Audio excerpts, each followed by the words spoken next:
Jesus speaks to you today. My child, I know what you lost. Not just the things people saw, but the things you never talk about. The time, the trust, the version of you that never came back. And I want you to hear me clearly. Loss is not the end of your story. You think what was taken from you can never be returned.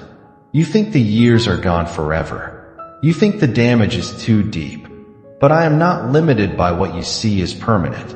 I restore more than circumstances. I restore hearts. Some losses were sudden. Some came slowly. Some were caused by others. Some by choices you regret every night. But none of them escaped my sight. I was there when it slipped away. I was there when you blamed yourself. I was there when you wondered if life would ever feel full again.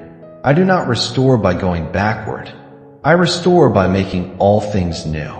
I don't always return what you lost in the same form, but I return it with deeper peace and stronger roots.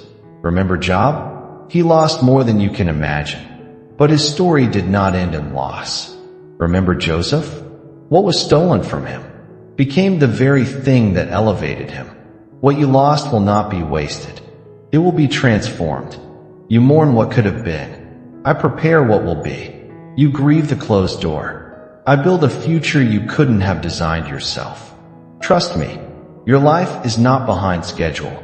It is unfolding with purpose. There will be joy again.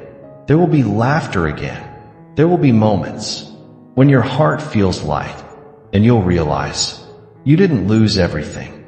Some things had to fall away to make room for what I'm bringing. My child, stop measuring your future by your past losses. I am the God who restores years.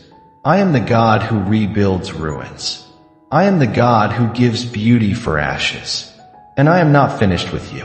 What you lost will not define you. What I restore will surprise you.